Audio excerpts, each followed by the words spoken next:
Drafting two teams at the same time, trying to win $100,000. That is what we are doing today. It's myself, Colm Kelly. I'm joined as always by Shawn Siegele. We are also joined by Blair Andrews. And for people who have been listening to the RotoViz Overtime podcast for a long time, they'll know that Blair, myself, and Shawn came second to Conor O'Driscoll in the main FFPC Best Ball Tournament a couple of seasons back. So we had to get the trifecta back together again to try and bring it down. And not only are we drafting one team, we're drafting two teams. So we're drafting here. Another draft will be starting in 15 minutes.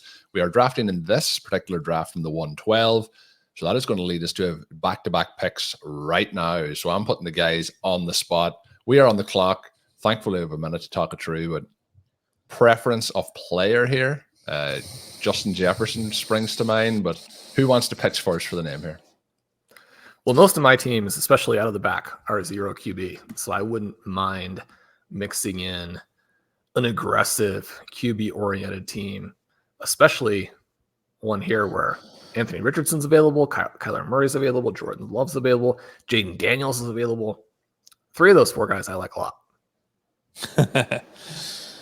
I'm good with all those guys. Like Shawn, most of my teams from this part of the draft are later QB teams. So I'm happy to go get a little different this one. Okay. Do we want to pick Jordan? Are we all signed off on Love?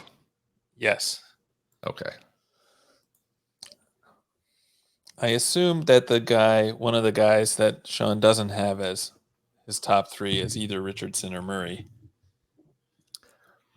I would say I was thinking mostly Richardson. Murray actually was on one of the strategy pieces for playing this contest. Do you want to try it again, Shawn? Do you want to try and get that Murray McBride start? Do you want to try that? We didn't get it the other one time we tried it. And I don't mind the week 11 bye week is the reason I'd probably go for Murray. I run into a lot of issues with that week 14. And that's mainly, we probably won't need it here, but it's mainly down to Bo Nix, who I have egregiously drafted at this point. How do you feel about the start here? It is so we talk a lot about the strategy here, trying to either get one of the elite quarterbacks and then wait, or go in a different direction. So in this one, we go Jordan Love, Kyler Murray to start things off. Not our normal approach. I did a draft from the 12 spot yesterday where I started with Justin Jefferson and Jordan Love. Was able then. The Packers are pretty easy to stack up. Myself and Shawn did a show where we talked about some of the players maybe we're afraid that we have maybe missed out on. And one of those players was Romeo Doubs. Again, I didn't draft him in that particular draft. It was a Jaden Reed and Christian Watson roster. But there is a lot of ways that you can kind of get to those Packers receivers and not have to pay a huge amount for. So that's why I like Love. The Kyler Murray one's a little tricky because if you don't get McBride to come back to you in the 3rd round, it leads to a situation where it's kind of a little bit difficult to get any stacking elements. And you don't have to stack, obviously, but it's a nice element to add if you can get them. So how are you feeling, Blair? Shawn wanted Murray. I know that was the one he wanted. But how are you feeling? I'm feeling good about this. I think that if it becomes possible to get one of McBride or Marvin Harrison here at the end of the 3rd, that would be pretty nice. I know maybe that's asking a lot, but yeah, I think there are also options later for Arizona who, I mean, you can stack with the running backs, obviously, but yeah, I'm definitely happy with the options we'll have later in the draft with these 2 quarterbacks, or at least with one of them. Yeah, and it also means, like, I find myself in some of these drafts where I took Jordan Love early, that then when you get to like some of the quarterbacks you might like, the likes of rules out kind of a Geno Smith if you're trying to have essentially 2 starting quarterbacks and then trying to kind of backload it a little bit later. So the week 11 opens that up and gives you a couple of other options as well. But interesting start to get those. I've done a couple of drafts like where I had a draft, I think, from the 8th spot during the week where Christian McCaffrey went 8th, and you just can't really pass that up. That turned out to be a Jordan Love team and stacked then through with the Packers as the draft went on. But there is some of these drafts where you can do it a little bit different than maybe you want to do going in. But because of the rules, the settings, and the position allocations in this contest, there's a lot of cool ways that you can build out these rosters and make them a lot of fun. So we're off to a QB start. Shawn, Do we get any of those two names? And Harrison was a name that I mentioned that I have not got on a lot of rosters, unfortunately, so far. Maybe this is the draft we do it. What are you picturing here? The one thing that's fun in this is when you do get two quarterbacks early, it leads to a situation where you have those rounds where maybe you're looking at some of those later tier quarterbacks where you are having to pass up maybe some of the zero running back targets. Kind of opens up a clear path for you to take them rather than to have to go in a QB again. Yeah, I think that the research that we've put out there on this format has shifted how drafters are approaching it to an extent. So you want to be willing to pivot off of that and think through what the best approach for 2024 is going to be. Now, I mentioned that I have a lot of zero QB teams. Bijan Robinson, Breece Hall are going 9-10 over the last couple of days. I actually have a decent number of teams that have both of those guys. I think it's a really fun start. I don't care very much about the stacking in this particular format. I'm not saying it's meaningless, but when you have the two QBs early, you need to have them in the starting lineup in those weeks that matter. It's not to say that's the only way, but certainly that's the way your team is being built. This isn't a deep enough format at receiver to create a dynamic where you have to pull up receivers who are not just as valuable overall into your lineup during that finals week. I mean, you're going to need to hit on these early picks of the different positions. You're going to want to have big scores at the two running back spots. You're going to need to have a big score at tight end. That, I think, to me, is a lot bigger emphasis as we build it out. Now, if things come back to you in the correct way, I think that it works. But certainly guys that I don't think are very viable picks overall, like late round Arizona Cardinals receivers. Again, it's not to say that a Michael Wilson or a Greg Dortch couldn't score big. We've already witnessed Wilson have that ability to find the end zone. We know that Greg Dortch was actually one of Blair's recommendations back before the draft when he was a rookie. And so the fact that he has been pretty good when he's gotten a chance to play, the fact that he is one of these sort of trendy sleepers, if you can say there is such a thing, that doesn't surprise me. I know it doesn't surprise Blair, who all along has felt like this guy can really play.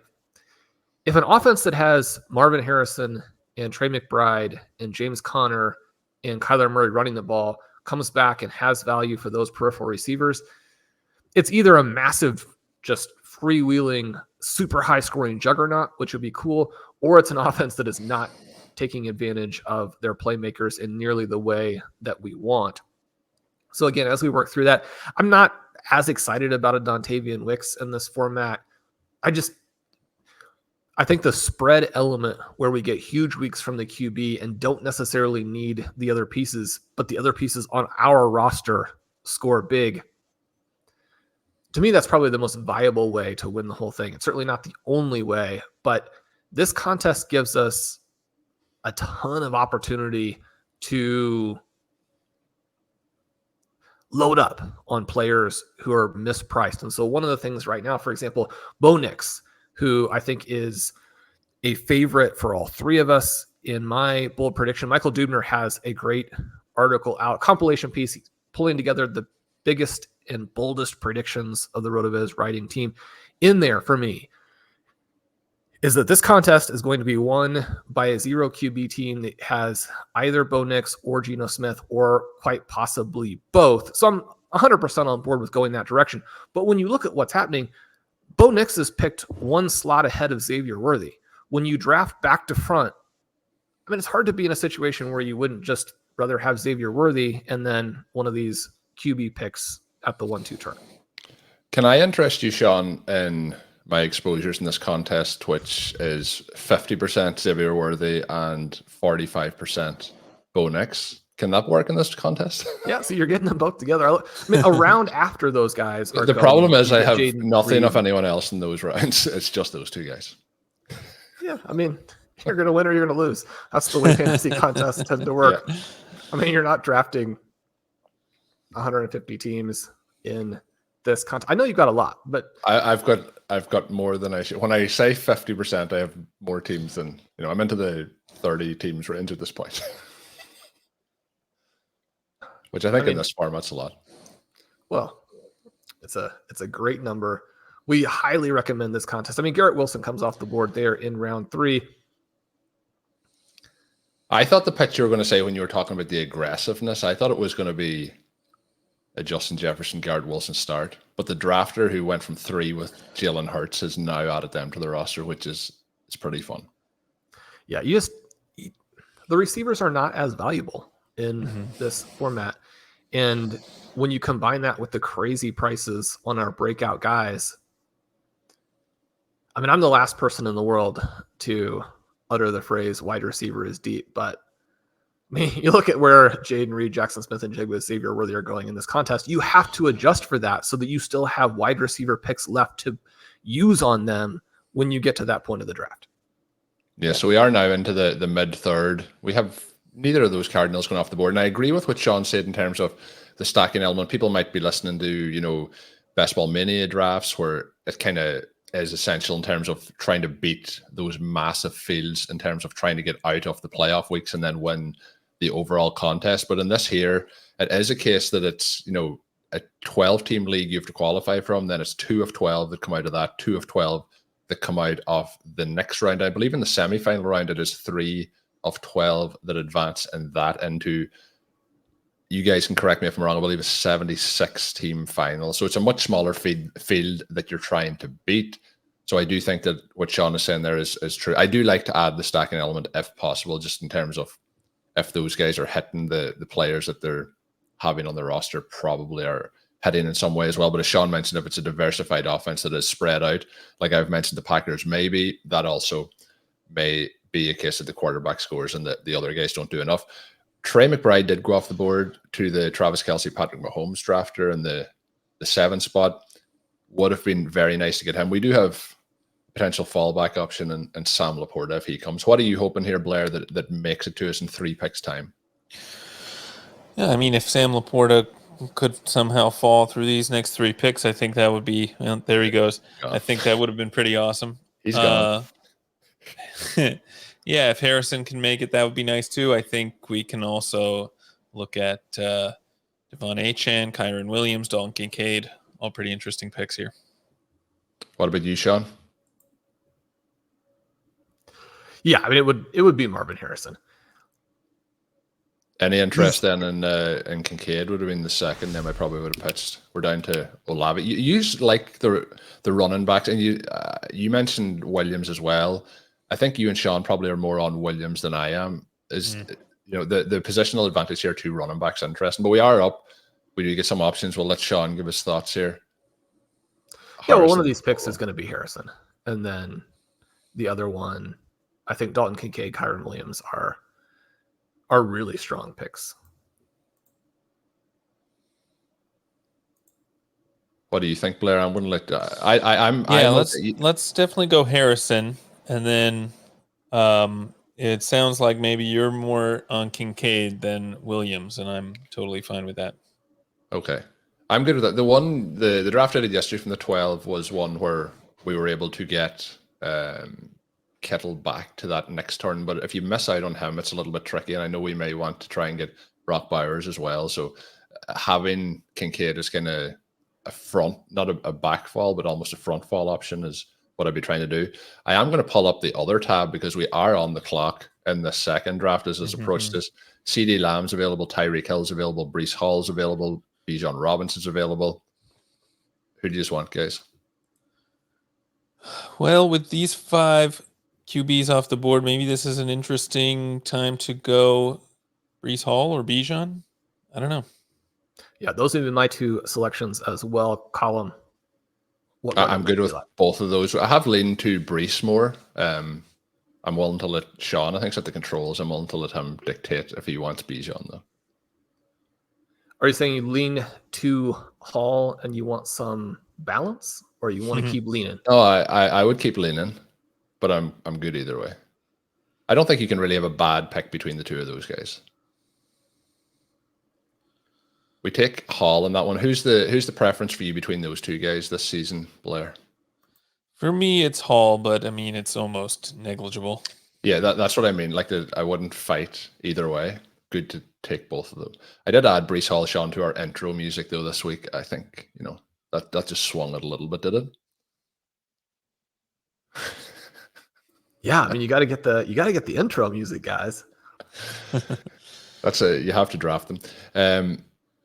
The wide receivers are interesting again when they fall there, but as you mentioned, there is a little bit less value in them in this round, but it's very, very hard to pass up Hill and Lamb there. I will not deny that. We will have quite a bit of time before it comes back to us in the other draft. That's one of the advantages, I guess, of how these two drafts have set up, one at the turn. I'm not a big fan of the turn drafts, but maybe sometimes I did see Draco sent me a picture of a team that he started from the 112 over the weekend, which I believe started with Justin Jefferson and Tyreek Hill, followed up by Sam Laporta and Trey McBride at the 3-4 turn. So yeah, some people are having all the fun from the turn, but not us here. I think we're off to a nice start.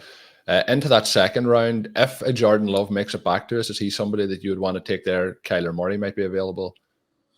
What are we hoping for coming back in that second round? Yeah, I'm definitely open to either of those picks. I think we might get a pitch for Jaden Daniels maybe in this draft if he's there. Maybe. Yeah, I'm on board with that too. Is it in the middle harder, you think, from this spot to go 0 QB, Shawn? Well, I don't think that Jordan Love and Jaden Daniels should be at these spots, especially I don't think Jaden Daniels in a format that is really pretty heavily tilted to A, mobile quarterback, and B, to not worrying about stacking. That for him to be sliding back to the group that has Lamar Jackson, I mean, that's where he kind of lines up. For the Lamar Jackson manager to be able to go Jackson Daniels, if those two players stay healthy, you're going to rout the rest of the league unless you make very significant mistakes the rest of the way. So with the way that we've started here with Brees Hall, it definitely is exciting to think about that upside potential, because you could then have the easy RB1, you could have the easy QB1. I know that sounds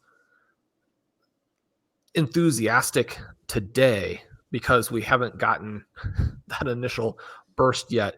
But Jaden Daniels, with his profile, could finish 2 points per game ahead of that Josh Allen, Jalen Hurts, Lamar Jackson tier, or he could finish as like QB 16 or 17.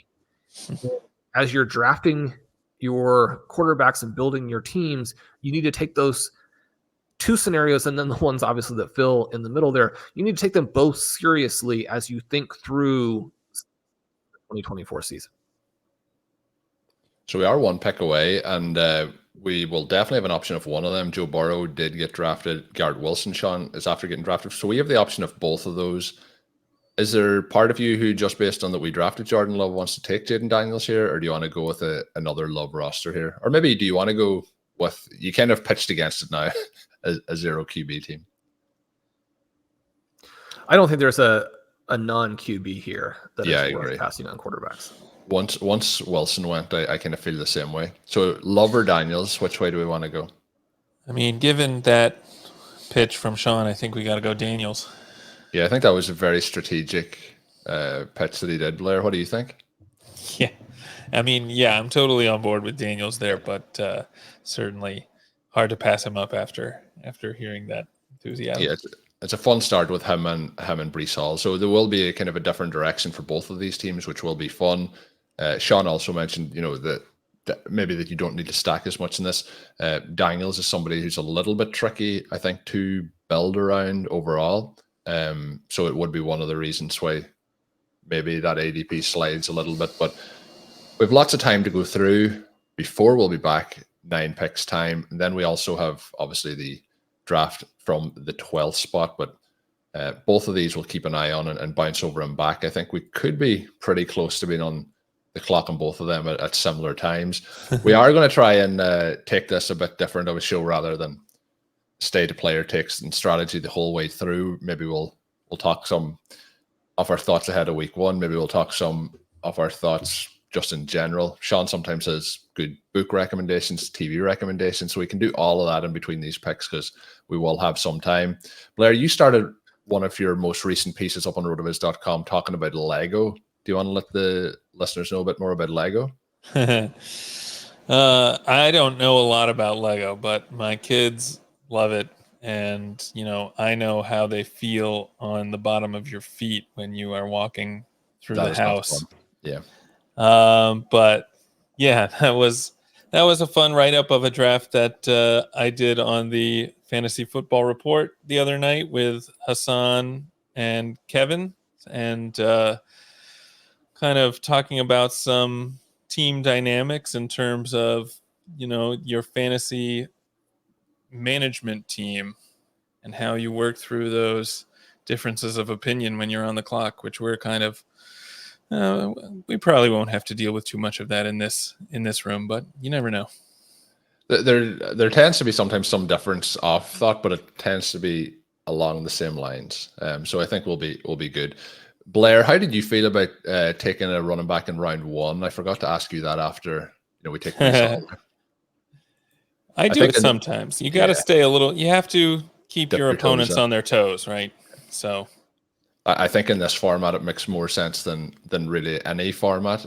It can fit in perfectly. The advantage of having those uber backs in this is a nice edge to have. So Hall is a fun one to add in there. Shawn, have you any experience with Lego? No, I don't. No. That's not something that interests me, but I did love the write-up because it really wasn't about that. It was about Lego Masters. Was that the right? So like Lego competition. But the cool thing about it was the structure, again, of the management team within this competition, where having one sort of dominant person and one person who's just sort of along for the ride, how that can sometimes work. It's interesting because my co-managed teams have done very well over the last several years. So the actual results don't suggest any problem with any of that kind of thing. I do find, though, that especially if you're drafting with someone who is not as immersed in both the player evaluations and the stylistic drafting that you are, that you can end up with the type of team that doesn't fill the objectives, doesn't fulfill the tactical needs that either participant had sort of lined up or lined out. And that's a problem, right? Now, when I draft with Blair, we end up with these crazy teams that don't really seem like they would work, and then they work really well. Colm, obviously, you and I draft together extremely frequently and are almost completely in lockstep. I draft a lot with my Stealing Bananas co-host, Ben Gretsch, and those picks, again, because we discuss the selections from a player evaluation perspective and from a tactical perspective so frequently, you know who the other person is going to want, and it's almost always the same person. If you don't have that background together, it ends up being very different. It feels like, Shawn, that's something you're saying with 40 seconds on the clock, that you know who we want to pick, you know what it is. We also had the 2 players that were in our queue disappear. Like the 4 players just went. It was a little bit of a frustrating run out there. So 25 seconds to go. I'm going to say Achan or Kincaid. Achan was also the direction I was leaning. I'm good with that. Let's go. Let's go all in on the running backs here. Let's load it up. Yeah, I mean, you do see wide receivers going a little bit earlier in this draft than in the other one, but there's still a lot of really interesting names later in the later rounds. So I'm definitely good with Achan. Yeah, I think it'll be a different dynamic of how to build out the team, and when we get into those other rounds, we'll have some different directions to go. So we'll see how we play it out throughout that. But I did enjoy Shawn saying that when people kind of know what the player's going to want and we're on the clock and the seconds are ticking down, that was fun.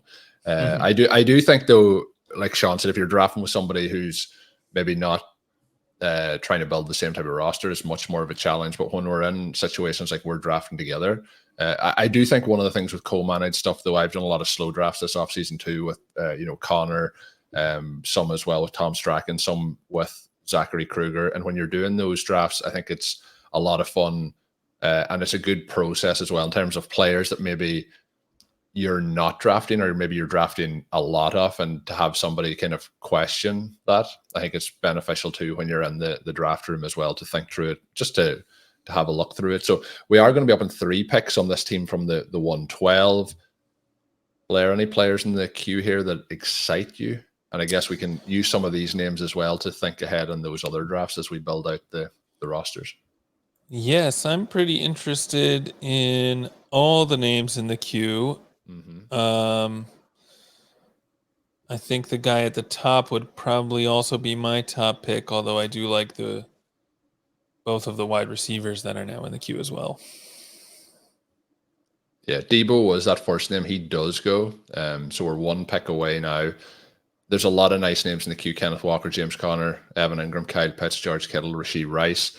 The question comes in, like, obviously we would like to get Bowers on this team, but he's generally going in that early to mid 7th round, so probably doesn't get back to us. I do like having the opportunity here to potentially add Kittle. One thing I would ask about the potential to add Pitts is obviously week 12, the same as Evan Ingram, that's the same as Dalton Kincaid, just to factor that in. So Shawn, how are you feeling here on the clock? Yeah, Kenneth Walker went. That's a bit of a bummer because the tight end position is tricky with all of those guys having the same bye. You know, we can take the ADP value at running back with James Cook. I don't think that's quite as exciting. No. I also don't think there's a great wide receiver option here, really. And so, Blair, what direction should we head? Well, I think given the tight end, the week 12 bye concerns that Colm mentioned, maybe Kittle is the pick right here. And then we can have a few more seconds to talk about this next one. I do like Rashee Rice. I do like Ayuk, although obviously there are some concerns there, maybe, or maybe not anymore. But how do you feel about James Conner? I guess that's the player that I think it'll be between Rice and Conner probably for me. So Conner's probably more interesting on this team that already has Kyler Murray, right? Yeah, is that a pro or a con, Shawn? Yeah, let's go ahead and do it. It gives us a very high floor for moving through the initial stretch of the tournament. I like our chances to get out of the early going here.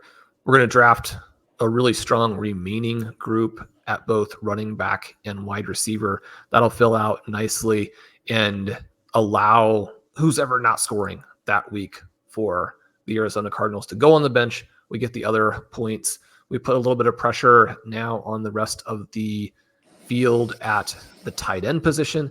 The tight end is also not as valuable in this format. So getting the 2 elite guys doesn't do as much as it would otherwise do, but I like saving the picks later that you might otherwise be pushed to make.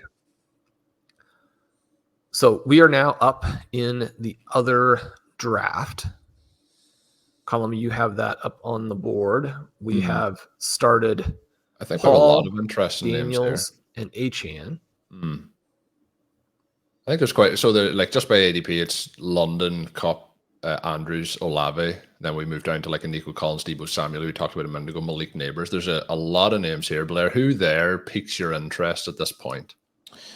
London is interesting. Andrews is interesting. Olave is interesting to me. Cup a little bit, but probably the other 3 guys above him. The one thing with Andrews is we're pretty much guaranteed to have a tight end option in the next round based on what we've seen in this follow-up draft if we wanted to do that. Shawn, have you, I would lean here towards Drake London. Have you a preference outside of that? Yeah, let's go ahead and take the relative ADP value there. That gives us a wide receiver as we start to build this team out. I probably have Cup as the highest ranked of those guys, but I don't love adding a week 6 receiver bye that early, even though a week 12 receiver bye is also problematic in its own way. The Rams passing game will be very interesting. Obviously, Puka coming off of one of the all-time great rookie receiver seasons. I think it's easy to miss or relegate to the dustbin of history that Cooper Kupp has the greatest fantasy wide receiver season of all time, which trumps a rookie season from the perspective that, one guy objectively scored more points. The rookie season occurred more recently, and that's the player you would expect to potentially even have a secondary breakout. It all comes down to how healthy Kupp is, where he is as a player at this point. He's someone who would fit in that risk category that Blair outlined a couple of years ago as it relates to both collapse and to bounce back. For me, it's a little bit of a contrast between Puka still going, or not still going, but just he's very expensive, especially when you consider that he's missed this practice time right before the season, in a context in which the reports suggested that Kupp had been much more dominant in the offense in practice before Puka got hurt. So my expectation would be that both of those guys score a ton of points this year. A little bit more risk of Kupp as it relates to collapse, more risk for Puka as it relates to what the expectations are at price. So we are almost back around since we picked. Collins went, Kupp went in terms of wide receivers. Olave went, Evans went, Rice went, along with Mark Andrews, Evan Ingram, Josh Jacobs. Still healthy options in the queue though, because obviously we're picking in this one, 6 picks before we are in the other one. So we have options like Debo, Neighbors, Pitts, Waddle, Kittle, Devontae Smith. Any names that aren't in the queue there you want to add in? I don't think there's really any QB options here that I want to go for, but is there any other names that you want to add in, Blair? No, those are pretty much the names here I'm looking at. I guess you could, on this team, Kenneth Walker probably doesn't make sense, but for most teams, he's probably in this range for me. I mean, it's between Neighbors and Pitts, I would say, for me. If you want Pitts, Shawn, we can talk about it. It'll be Neighbors for me as well. Yeah, one of the things that you're always kind of hoping is that the positions that you are pushing are the positions that come back. We had an abundance and an embarrassment of riches come back at the tight end position in the other draft where we had already taken Kincaid. If we could get one of the elite tight ends to fall back to our pick in round 6, I think that would be fantastic. George Kittle's already gone. We're down really to Kyle Pitts being the guy left here.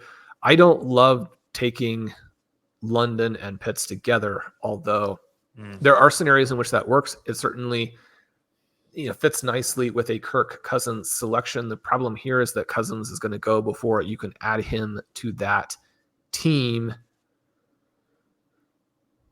If you're going to do London and Pitts together, I think you should do it in a format where Kirk Cousins is going to be very inexpensive for you.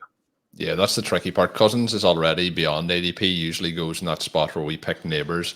So you can't really, unless you get a lot of draft luck, get all 3 of those on the same combination, as Pitts got drafted just a couple of picks later. So Kittle and Pitts have gone. Does make it a little bit more challenging now when it comes back to us. The dream here for me would be that 7th round pick turning into a Brock Bowers, but that's a lot of hope more than expectation. So we are going to be in a bit of a flatter tier here, though, potentially, as it does come back to us. You mentioned Kenneth Walker, Blair, already with Breece Hall, Devin Achane, but might be a case that has to be the pick. We'd be kind of looking down then to some of our favorite wide receiver options, which I don't think we're going to have to look too hard to get on the roster. And I mentioned Bowers. Bowers is right there with those ADPs of Higgins and Diggs. So maybe Bowers becomes that pick here for us in round 6. I'm sure we won't have to talk Shawn around too much into that happening if it is the case. Yeah, Shawn, you mentioned that tight end is also devalued in this format a little bit with the super flex removing one of those flex spots from the starting lineup. Is it a kind of format where you'd want to reach for Bowers, like 9 or 10 picks, 8 or 9 picks ahead of where he's going?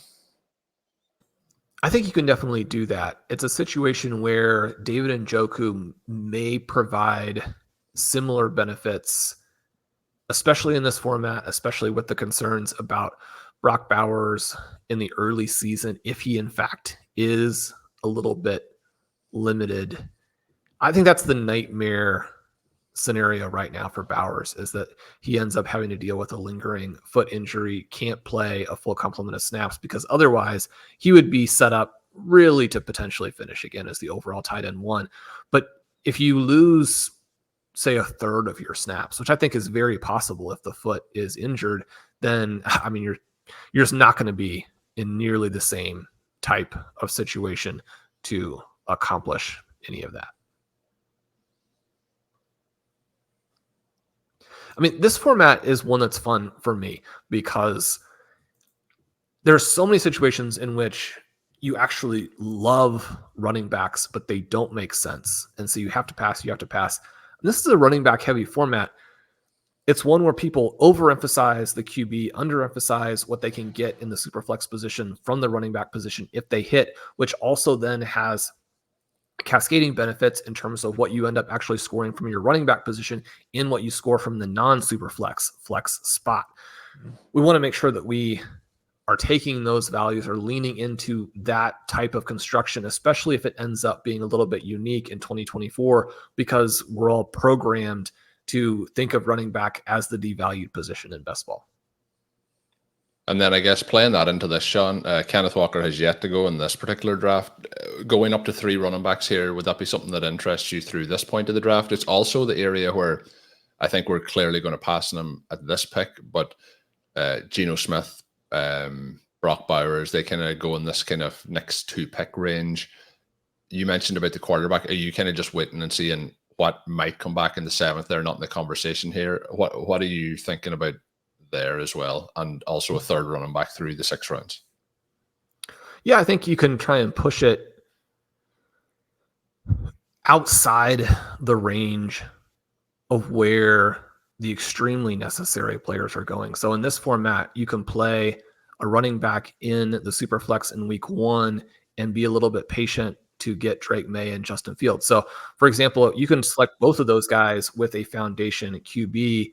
If you want to take a little bit riskier gunslinging approach, you want to take the type of approach where, you know, you would win the whole tournament, right? I mean, finishing 3rd in our league, finishing 10th in even the final week, that doesn't accomplish our actual goals. So we do get Kenneth Walker off the board. Players in the queue: Stephon Diggs, T. Higgins, Brock Bowers. Anyone else that you're interested in here? I was surprised Kirk Cousins didn't make it all the way back, but I would still prefer the non-QB players here. Yeah, I agree. I think I'm not even on a Drake London team, I'm not that interested in Cousins here. I guess the other names would be like Zay Flowers, Tank Dell, Njoku, but probably at least one of them will come back. I'm good with Diggs or Higgins if you want to push Bowers.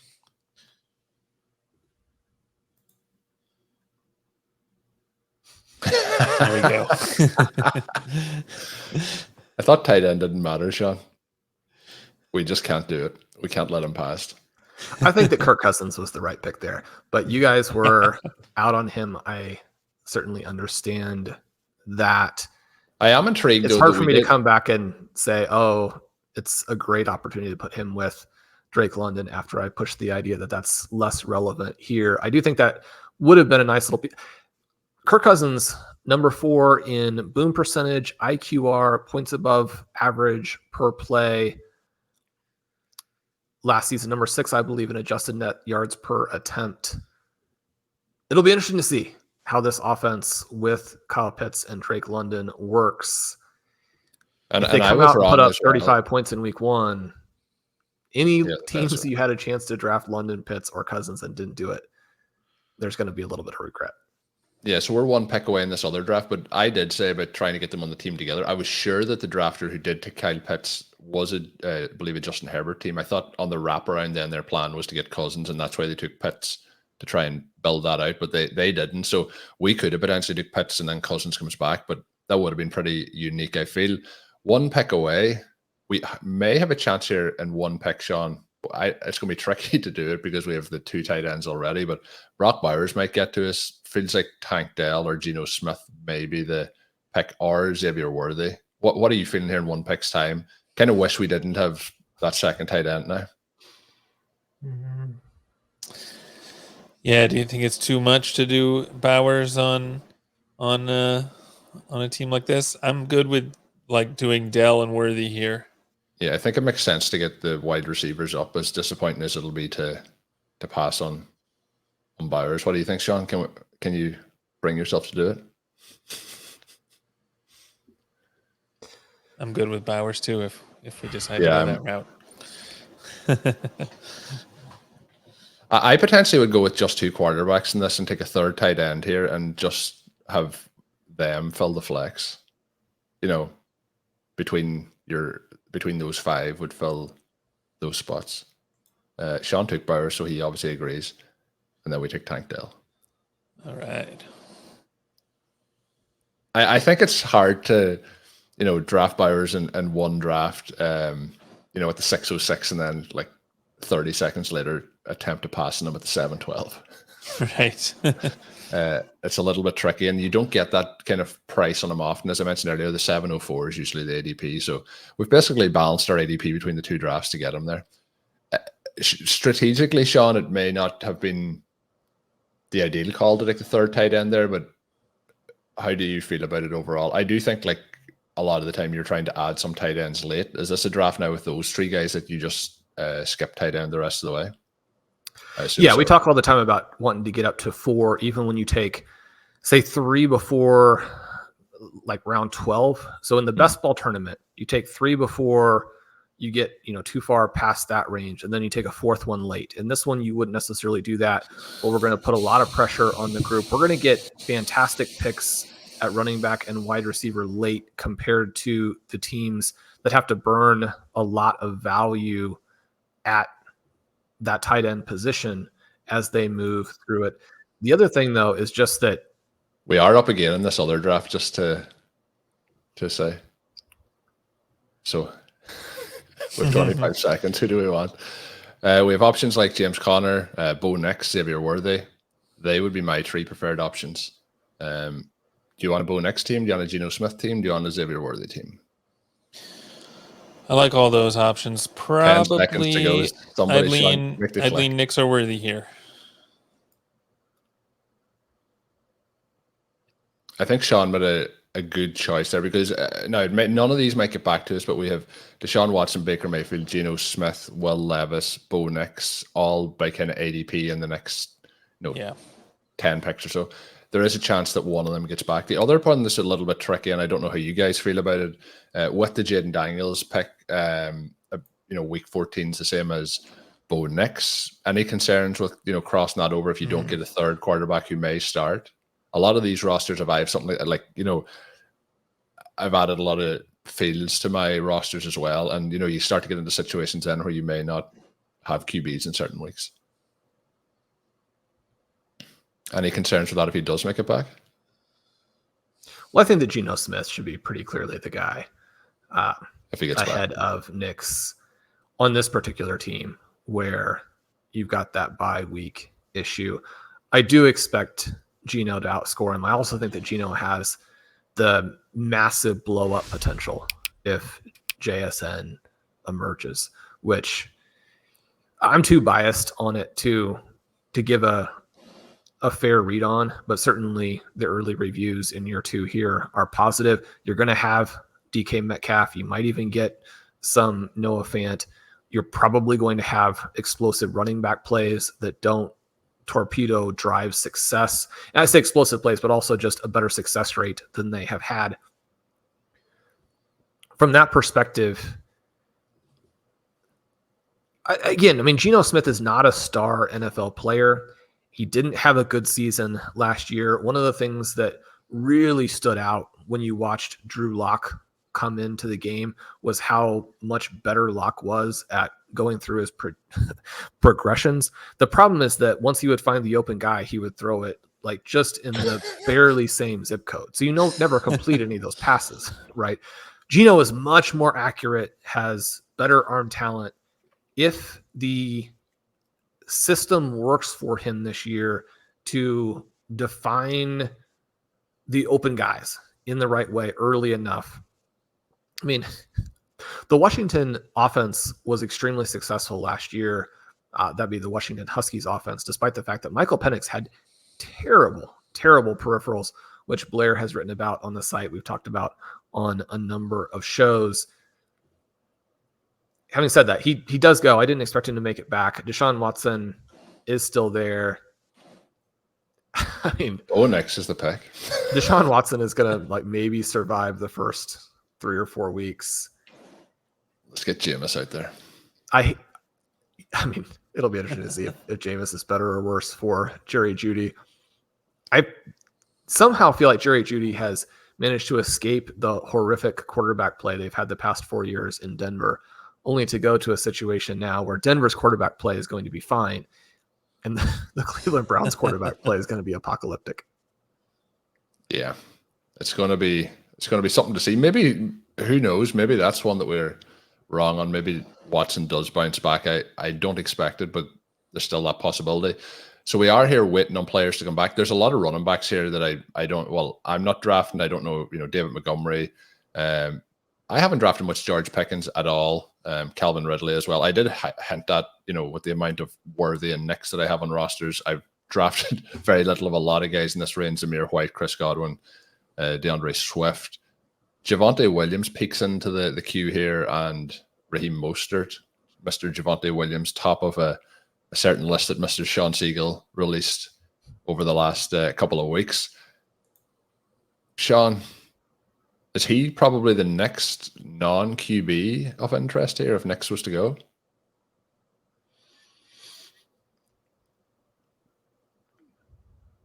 I would probably prefer.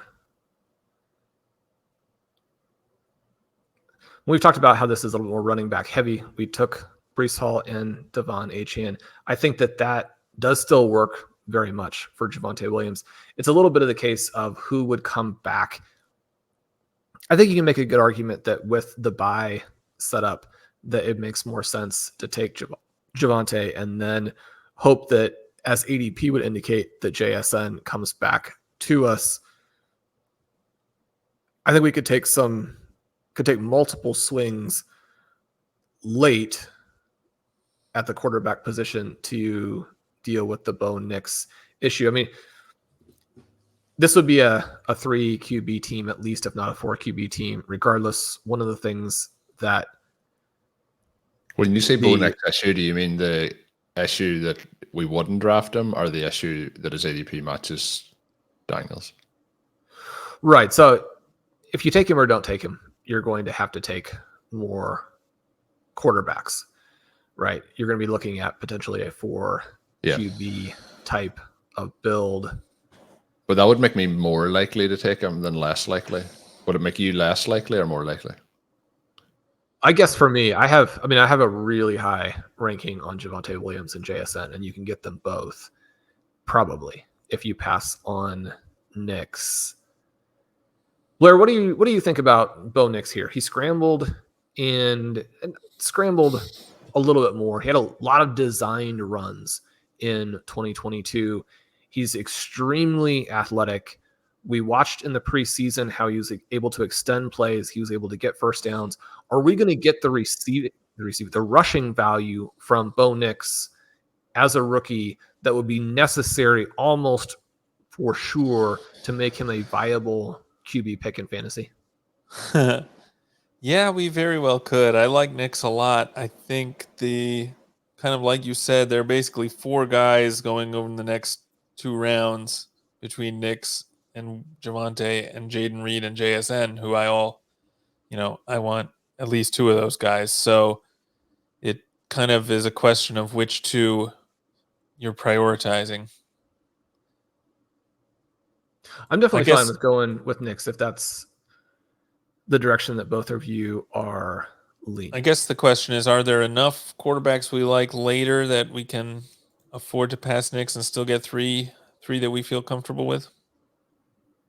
That's a serious question. You're probably hoping for a Daniel Jones later if we do that.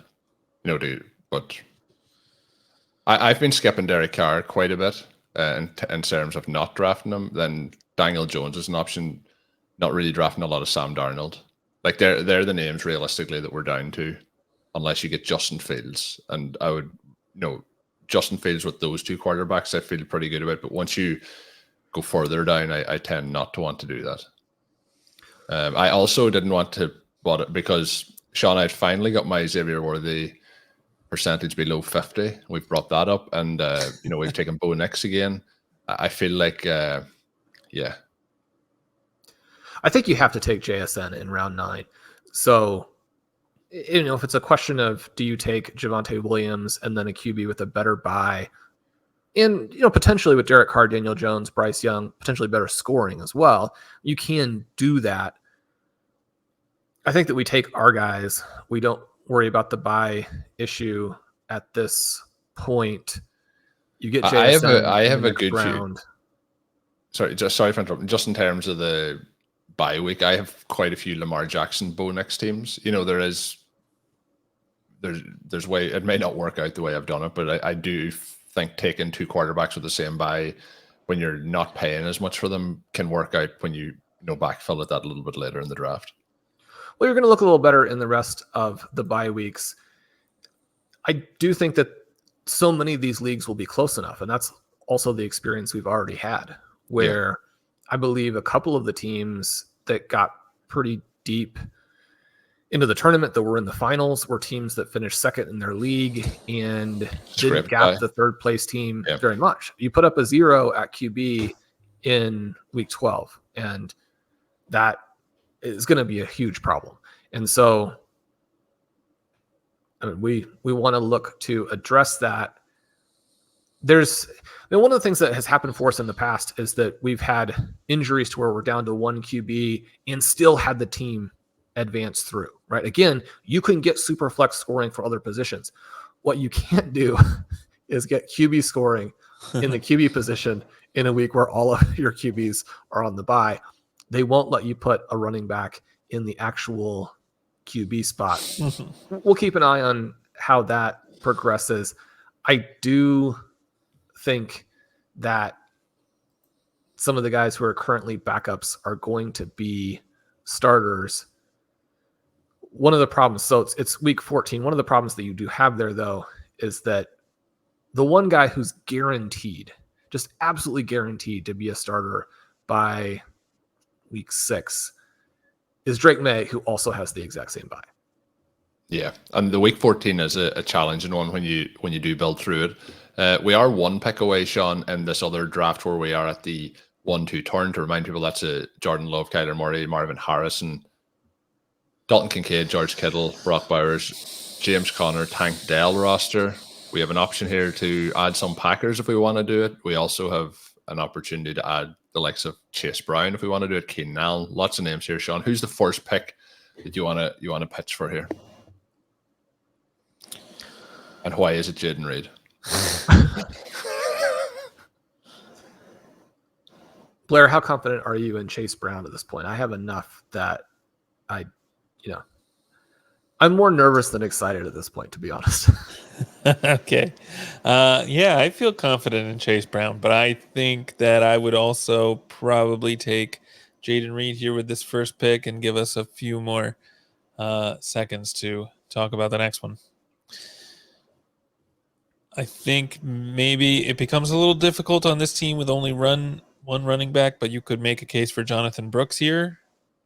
Tajay Spears, obviously someone I really like a lot, and I'm also comfortable with Chase Brown. Yeah, I think a running back would fit nice between the alternative options, even though like Watson's there. I think that either of those three names are perfectly fine picks. James Conner and Brooks also both week 11, if that's any concern. I would probably go Chase Brown out of the three. Shawn, who do you want? Yeah, Chase Brown is very much the guy that makes sense there. We want to take the sensible play. Sadly, JSN has not come back to us in round 9 in the other draft. And that makes it really pretty easy because Daniel Jones is there with Malik Neighbors. And if Malik Neighbors hits, Daniel Jones is probably going to also hit. I mean, there are scenarios where that's not the case, but Daniel Jones' actual fantasy profile is being understated a bit because he was so bad last season when he played, and then he's hurt. And so you could lose some of the mobility. If he plays a full season, he's still around when we're in the fantasy playoffs. He will dramatically outperform this ADP, which makes him the right choice, right? Because in the other scenarios, the team is less relevant. Yeah. You making that pick, Shawn? Yeah. I always get that little bit of, panic when we're down to like 15 seconds and I'm like, I don't know if he's Panic doesn't start until the 2-second mark. Yeah. Well, I'm looking between the two. I'm looking between the two draft boards, and I did see just without like seeing it popped up that it just said team had drafted Bryce Young, and I was like, oh, the chance. But that's in the other. That's the problem with doing two drafts at the same time. Bryce Young does go one pick after Daniel Jones in this one, but yeah, so that kind of hopefully solves our week 14 issue if we can have Daniel Jones still as a Giants starting quarterback in week 14. That sets us up with the third quarterback through that point. So that's a pretty nice way to do it pretty quickly. It would have been nice to get JSM back there, but also that was a fun pick. We'll see what comes back around to us now in this particular round. There's a lot of wide receivers, and we're kind of into that range again where a lot of the zero RB names are going to be coming off the board. That decision as well, I meant to mention on the Bo Nix one over Javonte. If we didn't have Hall and Achane as well, that would have been for me a much closer call, I think, based on how the roster was being built so far. Running backs, wide receivers, lots of options. We have 7 picks to go before it comes back. The wait between that 112 draft is quite a bit. We're 18 picks away in that, so it does take a bit of time. So at least we have the second draft to fill the parts in between. Blair, out of the players we have drafted so far, who have you drafted the most of this season? Who's the most crucial to those fantasy winnings at the end of the season for you? Among the players we've drafted on both teams, it's got to be probably Brock Bowers, who is maybe my most owned team. My most owned player across all my teams. We got him on both teams in these drafts. So that keep up that streak. So yeah, if Bowers is hurt and only misses a third of the snaps we expect to get, then that's probably bad news for my teams. Shawn, do you want to declare who's most crucial here to your season? You mentioned Chase Brown with a little bit of trepidation in terms of there's a lot of Chase Brown drafted. Is there many other names like that for you? Well, I have a lot of Worthy, a lot of Bowers. I don't have any concerns about them outside of anything injury related. Yeah, any player you have can have his season ended on one play or have the season ruined by then having to play the rest of the season at 80%, which, even for players like Xavier Worthy and Brock Bowers, who are gapped so significantly, even from NFL players, from a pure talent perspective, if you're playing hurt, that will not be the case. So, those would be my only concerns there. I have a ton of Jaden Reed, Colm. We talked about him on several of our shows in terms of the risk that perhaps that Green Bay Packers offense decides to prioritize their non-playmaking receivers, which would be odd, but is the coach's prerogative. We've played, all of us, too long to make any assumptions about what coaches will do.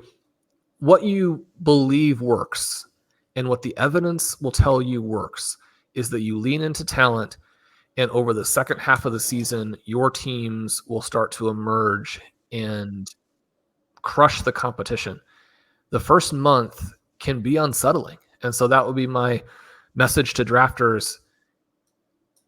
Either draft more conservatively, take the points early, and then lose late, or draft more aggressively, put yourself in position to win tournaments, but go into that first month and go into Sunday morning relaxed and ready to enjoy the good moments, not fixating so much on the bad, because there will be bad in the first month where all those volume-based plays score before you get into the season and their more talented teammates can take over. It's easier said than done, right? We're humans. If you're not engaged, if you don't like winning, if you don't enjoy football, you wouldn't participate. And so then saying, well, don't feel those emotions, don't react in a way that a human being would react, that's pretty tricky. Partly I'm still talking because we've come back and Jaden Reed is the best pick yet again. And like, how many teams do you want to have with the best pick? Yeah, this is one where Shawn. This is one where Shawn. We talked earlier and we joked about it that we know who the player. Shawn, you could have talked the whole way through an auto-drafted pick here. I don't think there would have been any concerns. If it Blair, was, do you have a guy? I wanted Jaden Reed in the 9th round. So yeah. Yeah, it's a nice option, especially when we've started in this draft with the 2 running backs and Hall and Achan. We now have Drake London, Malik Neighbors, Worthy, and Reed, along with Daniels, Bo Nix, Daniel Jones, and Brock Bowers. I think that's really rounded into a pretty nice shape on this particular roster. Fun moves to be set up, and again, if you were in a team that you had passed on running backs early, you would be really looking in here at, you mentioned Jonathan Brooks previously, but, Jalen Warren, Tyzie Spears. It'd be nice if some of them made it back to us. Chase Brown went 2 picks after our pick. You probably would be looking very closely at Justin Fields if we hadn't got Daniel Jones. So lots of options. I think that's one of the nice things when you're picking in the middle of those rounds. It feels like there's always kind of ways you can play it and you're never having to do a drastic reach versus the turn picks. But yeah, I like how that team is turning out. The team, just for people who are listening and not seeing the screens, that team from the 12, as I try and figure out what tab to open, is Jordan Love, Kyler Murray, Marvin Harrison, Dalton Kincaid, George Kittle, James Conner, Brock Bowers, Tank Dell, Jaden Reed, and Chase Brown. So 2 different rosters, some same players, but I think they're starting to come into a clear vision here as we move forward. 7 picks to go in one draft, and then in the other draft, just the 8. So we could be on the clock here at the exact same time. We may have to plan ahead a little bit for these, but we'll let it flow as it moves around here. Blair, who are you looking at for 20th round picks at the running back position as people are filling out their final drafts? 20th round picks. I mean, does Will Shipley go in that range? Does he count as a 20th round pick? He might be a little bit ahead of that. He's someone I obviously am drafting on a ton of teams. I think we'll allow the 19th round. We'll allow 19th round. We'll allow that. There's technically no running backs going by ADP in the 20th round, so we'll allow the 19th. Yeah, I mean, with the news has been pretty pessimistic on Keaton Mitchell, so that has me looking a little bit at somebody like Rasheen Ali who's going undrafted maybe in the final round. I think you can make a case for some of these guys who on this Denver offense that are still hanging around. Blake Watson, I believe, did make the 53-man roster, right? I just want to make sure I have that right before I say his name. After I say his name. He did originally. Yeah. I'm not saying that he's got removed since, so it does look like he's still on the roster. Yeah. UDFA, who's pretty interesting, who I'm still taking in the final round of some drafts. You've got the guts to take the RB4. We are back up. I do think this here, we talked about Jonathan Brooks earlier. This might be the team to draft him on, along with Hall and Achan. We do have Keenan Allen, Jamison Williams also in the queue, but when Keenan Allen finishes as the wide receiver 7, people are going to be like, Well, here, Shawn, I want to say this. You're the person that said that wide receiver doesn't really matter in this contest. If you want Keenan Allen, you won't have me or Blair argue about it. No, I mean, I think it's a Jonathan Brooks pick if that's the direction Blair is leaning. I might lean Brooks here and try and get someone like Jameson Williams on the way back, or there really aren't that many other options at wide receiver. Addison, maybe. I like adding Brooks to roster where you kind of have something that is, stable for the start of the season. It's a little bit more risky on teams that have some, a zero RB build that he's your second running back. When you have Hall and Achan, it feels a little bit better adding him in there. I will admit it was tough to pass Keenan Allen there. Was there any push, Shawn? Did you want Allen over Brooks? Or what about you? I have just so much Allen that I mean, I've drafted Brooks onto almost every team that I've selected in the last week and a half. So hopefully he comes roaring out of the gates in week 5. Yeah, week 5, here we come. We're one pick away in the team out of the 112, so more decisions to be made here as we are on the clock. You mentioned Drake May earlier, Shawn. He's available. Justin Fields is available. We have no week 14 concerns, so you have your straight-up choice of quarterback. If you want to add the quarterback here in one of these picks, maybe you want to add it in both picks. I'm not sure, but where do you want to go in this first selection? Blair, are you seeing anybody? I mean, this is kind of it's a Romeo Dobbs tier if you did want to add him to a team, Shawn. No, there's no Romeo Dobbs here. It is Shawn's kind of a flat area. A lot of my targets are probably going to get back to us at the 13-14 turn, so I'm good with either. Do we want to take both? I guess is the question. Do you think McLaughlin gets back to us? He's kind of the other interesting guy. So McLaughlin at the moment, ADP wise, is. I don't think he probably comes back. 13th round in general. 13, middle of 13th. I'm good with him here or Fields. I haven't did a team yet with 4 quarterbacks of the level if we would have here if we do it. It might be something that's a bit fun and see if we get a running back through. Shawn's at the controls. Deep in thought. 30 seconds to go. Yeah, and it's a very, very fun way to play it. It's an unnecessary type of pick, and yet it really feels like a luxury pick, but it's at an area where it feels like it makes sense.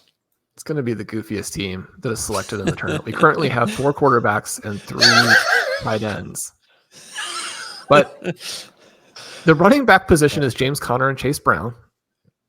Probably the 2 most undervalued running backs in fantasy football, at least from a lot of the different angles that we look at it. Being the 2 most undervalued certainly doesn't mean that they'll be the 2 guys who end up, with the best win rates at the end. But then you have huge upside from Marvin Harrison, Tank Dell, and Jaden Reed. It's both a goofy team and a team that's actually very well positioned to have made those picks at QB and tight end that we made. Yeah, this team is pretty wild. If we can nail this landing with 7 picks remaining, it's going to be pretty unique. We may just, if this team wins, it will break all the what you need to do for 2025 to win this contest. It'll skew some of the details, but yeah, I think it's a really fun team. It's definitely the highest draft capital QB room that I've drafted so far. So I just thought for something different would be a little bit of fun. And now we wait patiently to see if maybe a Julian McLaughlin falls true. But we have a lot of options that should be getting to us at that particular point off the draft. I do hope. We're 4 picks away in the other draft from the middle of the round, from the 6th slot. From the 7th slot, rather. Cole Kmet's in the queue, Addison's in the queue. After passing on wide receiver, Addison, I think, would be a really strong pick to add to this roster. If he comes back through, Shawn mentioned on the previous draft, there is no Romeo Dobbs tier. He goes in this range, so we'll be skipping him, it sounds like. Then we're into a lot of the running back options, J.K. Dobbins, Julian McLaughlin, Jalen Wright.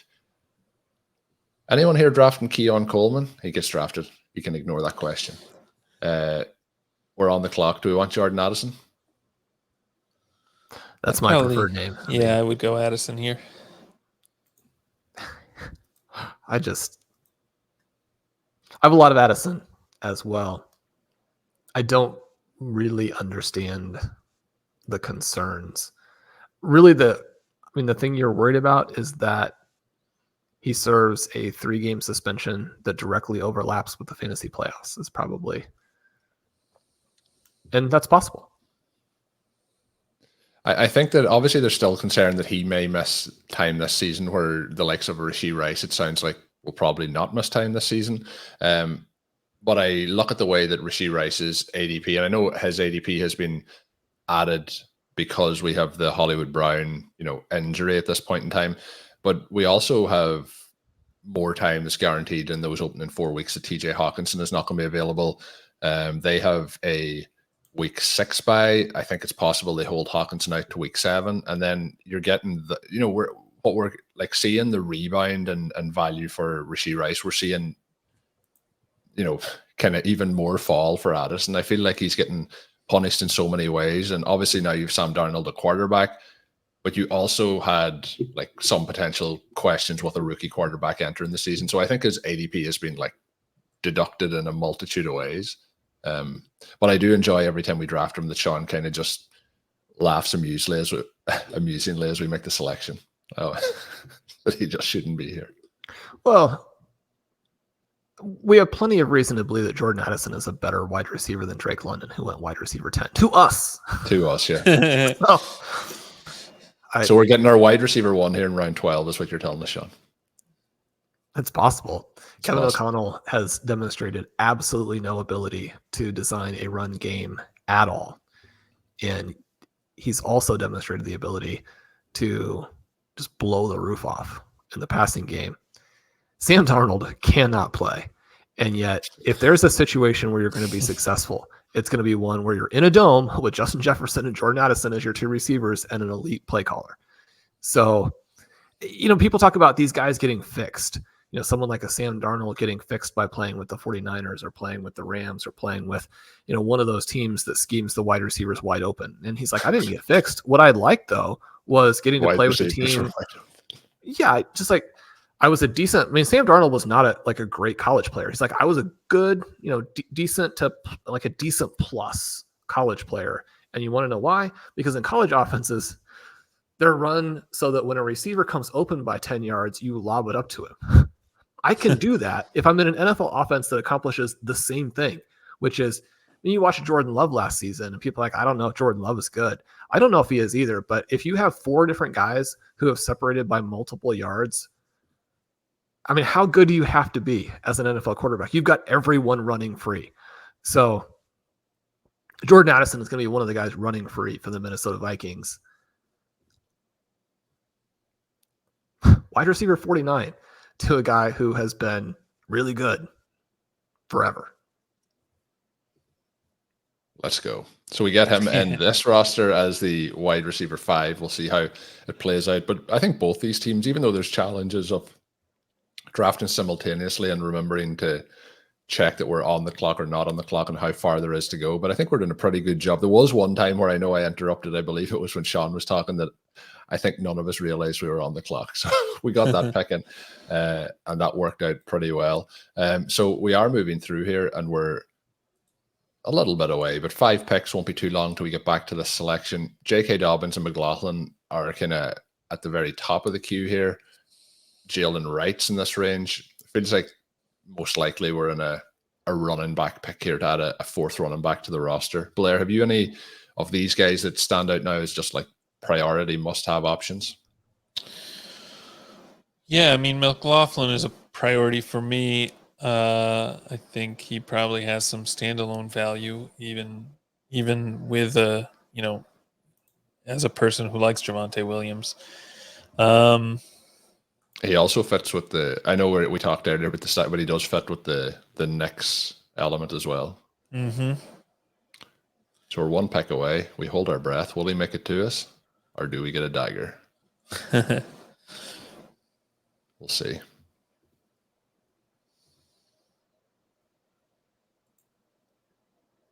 I think Ezekiel Elliott would be a great pick here for this drafter before us. I think it would be a smart pickup. Well, over the last couple of days, again, one of the great things about using our ADP tools, and you can use them down the stretch here because there will be drafting on Wednesday, Thursday, Friday, and Saturday. You can draft teams in specifically the Fantasy Pros contest is a very exploitable opportunity to win that $1 million, and they will have this contest with the Superflex will not have drafts after the first games, but the Fantasy Pros and the main event will. You can use our ADP tools to find out how drafters are participating just the previous day. There are enough drafts going off that it gives you a perfect snapshot of the most up-to-date prices on players. Jalen Wright, still someone who is going ahead of McLaughlin, and if we had been forced in that direction, I think would have still been a fine and interesting, super high upside pick, but McLaughlin does come back, so we will lock that in there. The other thing, because we're drafting the two teams at the same time, I would have mentioned this when we were on the clock, but we also are an A-Chan team, so Wright would have been obviously much less appealing on this roster. Unfortunately, on the other draft, Blair, we do miss out. He does not get back. He goes right at kind of the ADP that you kind of expect him to go. Actually, basically at the one spot earlier than we're after getting him. So that does change the picture on this particular draft. We have seen a run here, Carson Steele, which is obviously an early pick in the 13th round, unless I'm missing something over the last few days. Then we have Jaleel McLaughlin and Marshawn Lloyd. So we have Chase Brown, James Conner, Bucky Irving would be a great pick to add to this particular roster. But what are we hoping for here? I mean, actually, I think Bucky Irving's the top of my board in this draft as well. Although, well, it is a Jordan Love team. We do have Jaden Reed. Shawn, are you going to tell me there's Shawn no says, Romeo Dobbs tier, almost 2 rounds after ADP? well, do you prefer Dobbs over Dontavian Wicks even? Or did Shawn say before he doesn't even want Wicks? So I think maybe the first pick here, if we're aligned, do we want to have Bucky Irving as the first pick? I'm Do you good have a with different that direction, Shawn? for all on Irving. Yeah, we'll go ahead and do that.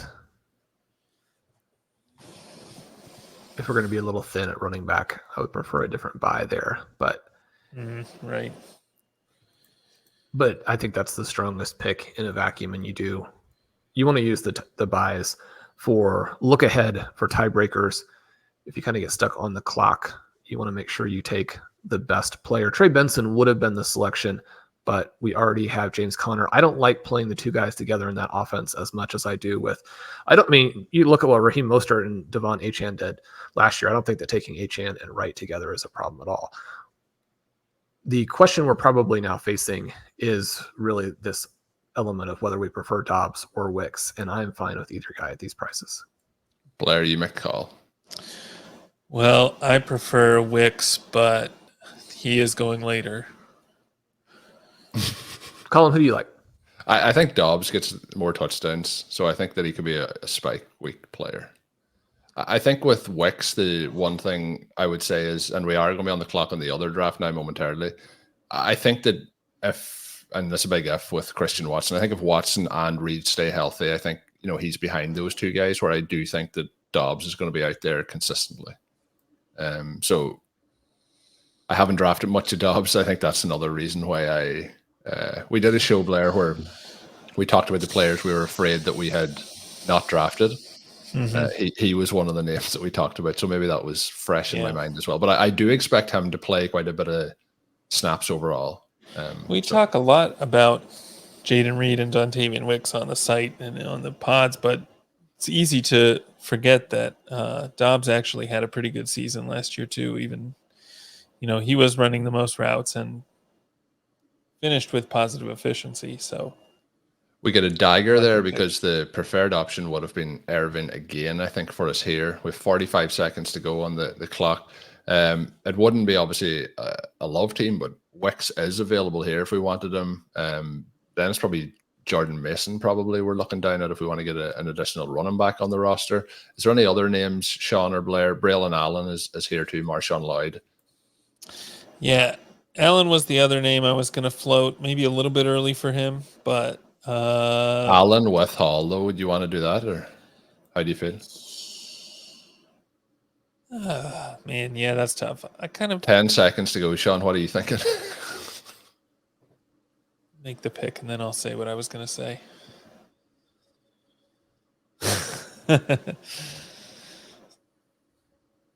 So we've taken a couple of hedges against our portfolio in these drafts. It sounds like Tyler Lockett is probably fine, in which case his price, even if you are not just like driving the JSN bandwagon, but have been like out in front, smoothing the road, putting up the banners. You're like I don't know if you've ever seen the crowd. I don't know if you've ever seen it, Shawn, in the Olympics, where the circle thing goes down the ice and they have brushes kind of in front of it trying to make it nice and smooth. Shawn is the guy. You're one of those guys out. So the sweeper in front of the JSN. Curling, that's what it's called. Yeah. You're in that. Even if you're that person, I just, again, it doesn't make sense that Tyler Lockett should be there. He was, so obviously the value, and we didn't have another pick that really worked, I would say, at all. Yeah. Once Ervin went there, we were in a bit of trouble. And on this roster too, we have the 4 running backs, so we could go in the different direction. I honestly thought, Shawn, that was just that we hadn't clicked a pick. I honestly thought that was what. I got Lockett in a big hedge. In a main event yesterday because, again, you don't have to be a believer any of those types of things at that price. You have to respect what he's done and think the offense could be decent. Braylon Allen, I don't think so. Again, sometimes there's the tendency to be too precise in terms of thinking through, okay, I'm okay with the Denver backs together. I'm okay with the Dolphins backs together. I don't necessarily want the Jets backs together. I do think that Braylon Allen has standalone value. So it's not necessarily a matter of saying he can only score with Breece Hall. I think the spike weeks are a little bit more difficult. I have a lot of Braylon Allen on teams that are not Breece Hall teams. I would have probably, given how positive the news has been over the last couple of days, probably would have made a pick of Marshawn Lloyd there if we had taken a running back. As we move from this 14 round range into the 15 range, he starts to look like a pretty good value. Yeah, both him and Allen, I would be hoping one of them might sneak back to us. It will be close, but we have at this point in time 5 picks to go, and the queue is Chandler, Fant, Shaheed, Smith, Davis, Polk, Mitchell, Bensonot, then Allen, then Lloyd, then Herbert. So there is a chance that it sneaks back. Juwan Johnson was a tight end that I think could have fitted into the conversation potentially. He goes off the board, but I do feel like we are probably into a 4 tight end build here. And it probably, I don't know about you both, but it feels like after this pick, we're going to have 5 picks remaining. I think we probably want to use 3 of those on tight end. Are you thinking that same direction? Fant was in the queue. He goes as well. Or is Bowers all we need? Well, we have to edit the position. I don't know that 4 is necessary in the Superflex version. Okay, so we'll see how it plays out here. We do now. Lloyd went. Let's get Allen back. Give us 2 more picks without Allen. That's what we want to see here. Yeah. Not optimistic. Ty Chandler goes. 1 more pick without Allen. Is Allen the clear pick here for everybody? I mean, it definitely seems like Allen makes more sense on a team that doesn't have Breece Hall, but I do see ways in which they could both be healthy and valuable. Yeah, we could. Some of my tight ends are here, and Dulcich and Gesicki. P. Ryan is a player who could come up here in ADP if we wanted to make that. It's not too much of a reach overall, I don't think. Vidal would be the other one. still waiting for this pick. Could go Sinnott here, actually. He would probably actually makes the fit most with sense. he would fit Yeah. with Daniels actually. So Shawn, we have options. We have another pitch for a tight end here. What do you want to do? I do think that the biggest swing and probably the best pick is P. Ryan. Yeah. The fallback pick for me would be Sinnott. Those would be my two favorite picks here. Blair, which direction should we go? Just looking to see. P. Ryan's ADP has been Ryan's the ADP 1602. It looks like over the last 2 days, or no, sorry, 1611. Yeah, I was looking at that backwards. So we could try and push P. Ryan. It's risky though because his ADP is kind of all over the place. He has gone really early in the drafts that I've been in. We've seen in this draft, like obviously Carson Steele went. I can't even remember how far back that was. Was that this draft or the other draft? It might have been the other board. I think that was the other one. Yeah, he went at the 13-5 in that draft. So you do see some wild stands on some of the Chiefs backs in particular in these drafts. It was an auto pick that might have been by a queue or something that person had set up. It mightn't have been fully intentional. But I do think that if P. Ryan was to go, and I agree with Shawn in terms of the swing play, we also do have some fallback options that that may hopefully get back to us. Vidal, Tracy, some of those names.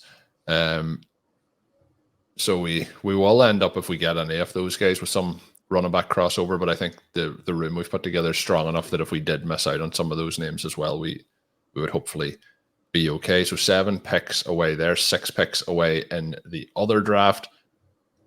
Shawn, we got Romeo Doubs. How do you feel about that pick now in hindsight? Normally going at the 12-11, we get him at the 14-01.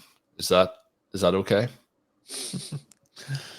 Yeah, you get around. I've always liked Romeo, and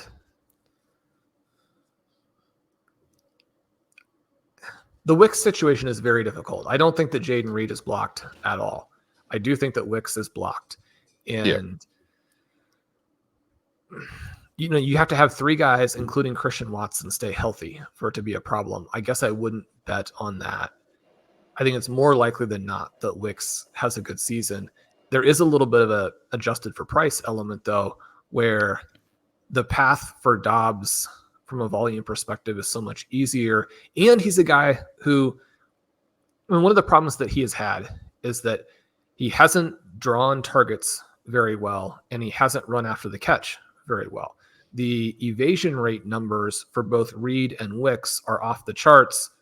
For Watson and Doubs, they're basically non-existent. Now, you would expect Watson to get some run after the catch on deep targets where he catches it, and then there's no one between him and the end zone. And so, obviously, you get that yard after the catch there. You score the touchdown. That's a huge play, especially in best ball. With Doubs, it's more of a case of you're hoping that the catch and fall down part just happens in the end zone, right? Because if you catch and fall down in the end zone, it's still a touchdown. And I think that we can get that element from him. Yeah, and I think at this price, it's, I have drafted some of these teams with love, as I mentioned, with Reed and Watson.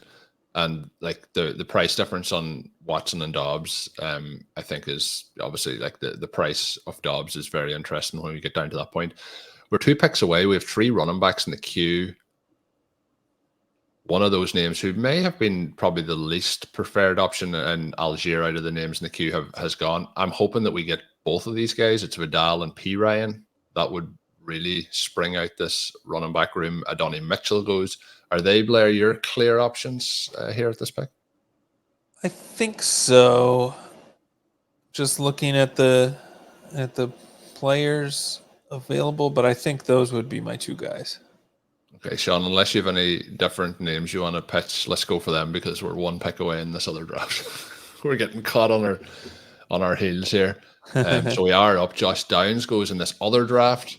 P. Ryan did make it back to us, though. So if we want to get on both teams, I'm okay with that.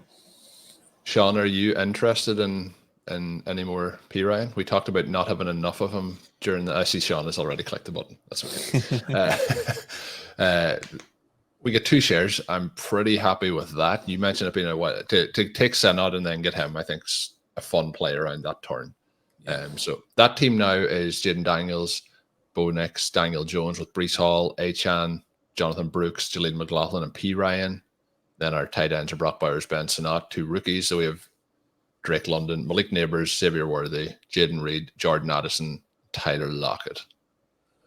I think these, for trying to do them and make sure that we don't miss any picks, I think these are 2 pretty fun, very different structured rosters, but I think they're both shaping up nicely. So 4 picks left in one draft and 4 picks left in both drafts, am I correct? Yeah. So this one, and it's interesting, one draft started 15 minutes after the other. There's some of these picks in the second draft that are coming in rapid. We're moving. I did some of the sit and goes recently over the last couple of days in this, and it means that when it fills, it's a 30-second clock versus a 60-second clock, and it's great because you can knock out the draft in half the time. But this second draft is pretty much sit and go pace here at the moment. So fun draft room. So we have 18 picks to wait in one, and we are up in 4 picks in the other draft. With this team now, the Brees Hall team, we are up to 5 running backs. We obviously have 2 of those in the first 3 rounds. Are we comfortable here with 5? Do we want to get to 6? Will Shipley was a player you mentioned earlier in this here particular draft. Kendry Miller, somebody who, the 20th round is still an option. We do need to add in the tight ends. We're also now up to 6 wide receivers. So I think we can go any direction outside of having the need, obviously, for tight end. How do you want to play out the rest of these picks, Shawn? 2 picks away before we're on the clock. Well, Marvin Mims went right there. That's disappointing when you consider that it would have been a good fit for Bo Nix, and there's a really wide range of outcomes with him. Obviously, the positive outcome helps you significantly. I guess I think this is probably Jalen McMillan. He's another player I have drafted on almost every team down the stretch here. Now, the top guy by ADP is Gesicki. I mean, so all 3 of the guys who are top by ADP, and Gesicki, Dulcich, and McMillan, are good picks. Gesicki does go right there. I mean, this is the spot where the Dulcich selection makes sense. I mean, that's probably the play. Blair, do you have a preference? I mean, my concern is that I don't think that Dulcich is actually gapped from the other guys on that team. Yeah. I'm not convinced he's going to be the starting tight end. So, right. I mean, that's a problem. But so, yeah, I mean, I slightly prefer McMillan, but if we want to get Colm's guy, I'm okay with that too. I have to stay out of this conversation for legal reasons. I'm good with McMillan. Oh, well, I waited to Shawn click the button. I would have been good with McMillan. He was the other player that's top by ADP. I agree with both of you that he may not be the starting tight end, but I think there's enough upside in the play that if it doesn't work out, the problem is knowing that, and then the price that he's at and the amount that I've drafted is season defining. So we'll see what happens. We'll see. I'm at the point with some of these drafts where I kind of have so much of a player that what's one more share going to really do at this point? But the other part is I have too many. Well, we're trying to win the $100,000, Colm. Come on, Shawn. The only player that I've got feedback to that should have been in the intro before I made it and isn't in the intro since we shared it yesterday is Greg Dulcich. Is it because he hasn't played any NFL snaps? It's how are you going to find a highlight? Yeah, it's where am I getting that commentary clip from? So I'm waiting for Sunday. That's where we're going to get the clips from. They're coming. So hopefully we'll have some throughout the season. But yeah, Greg Dulcich is going to be this year's Trey McBride. Get on board. But yeah, there's concerns with the depth. But in the 17th round of a tight end premium format, I'm happy to have it. But the tricky part, as I mentioned, is those are all with Bo Nix, and they're all paired together. So we will see if we get our guy back here in McMillan. He hasn't gone yet. We are 6 picks away in that particular draft. We're 12 picks away in the other draft. We're coming into the closing stretches. Looking at the board, another player that I've drafted quite a bit of would be Jalen Tolbert. Tucker Kraft's a fun play in this range too as well for the Packers tight end, and we've kind of talked about that on and off all season. One of our other favorite targets, Shawn and Myers, obviously goes here, but in a Bowers team, not as appealing. Tucker Kraft does go. This is the range. I don't know about you guys when you're drafting, but when you get to like 5 picks away and a player is well beyond ADP that you talked about at a previous pick, this is where you start to be like, is it going to happen? He generally goes in the next pick then. Yeah, this team coming up is on auto, so I think we might see McMillan go off the board there. At 1803. One of the elements I don't completely understand is Jalen Tolbert's price. We've written him up, talked about him on a number of shows. I know a lot of other really sharp drafters like Ben love him. It seems like once Lamb signed his extension, the tap just shut off completely in terms of him going. And yet, did people think that CeeDee Lamb wasn't going to sign with the Cowboys? Ooh, he went 1 pick before. I think this now is a Jalen Tolbert pick, Shawn. McMillan went 1 pick before. Is it crazy to consider Luke McCaffrey on this team? Have you gotten any indication that he is going to do factor anything into the offense? Not really. I'm going to ask that wanting to know. Yeah, I mean, the news hasn't been hugely positive, so I don't think there's a ton of reason at this point for optimism. He might even fall. That's one of the ones where it's always seemed to me to be a bit of an awkward fit with Jaden Daniels. You expect Daniels to throw down the field and run. And then Luke McCaffrey, to this point in his development as a receiver, as a transition actually from quarterback, has been underneath, and he's been a yak guy. One of the concerns I have for him and for Austin Eckler and for Brian Robinson is just that they're a very poor fit for what Jaden Daniels does well. That doesn't mean that they couldn't score, and none of them are priced in such a way that they have to have a really big season to justify the cost. But even at those prices, it doesn't seem like things are set up. And I think there's reason to be skeptical of the head coach, the reason to be skeptical of the offensive coordinator. We've taken Jaden Daniels, and so this team is not looking at it from a skeptical perspective. And yet, even with that being the case, I mean, the thing that you're really leaning into here is a 1,000-yard rushing season from Jaden Daniels.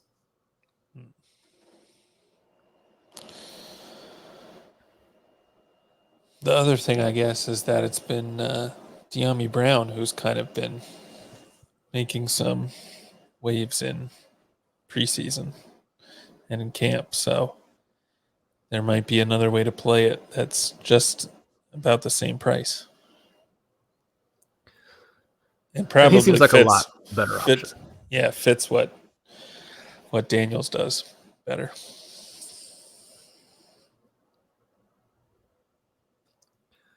So this team is very well balanced with the 3 QBs, including 1 early, all 3 expected to be starters. We have the 5 running backs, 2 early, and then the stash of Brooks. We have 5 guys that we really like at the top of the wide receiver group in London, Neighbors, Worthy, Reed, and Addison. And then we have Brock Bowers leading the way at tight end with a couple of bigger swings. Tight end is probably the weakest position on this roster. There's an interesting name in Jatavian Sanders still there. Anybody else, Blair, that we should be considering? Well, yeah, on a non-Bowers team, I think Mayer would be pretty interesting. I mean, are we buying any of the Gerald Everett hype or not really? No. I mean, he could certainly be someone who And a has a pinch, I couple of think. spike weeks. Yeah. I don't think you can't add him to a roster in the 20th round for sure. But in terms of the concern of like him versus Komet, I'm not concerned about that part of it. Yeah.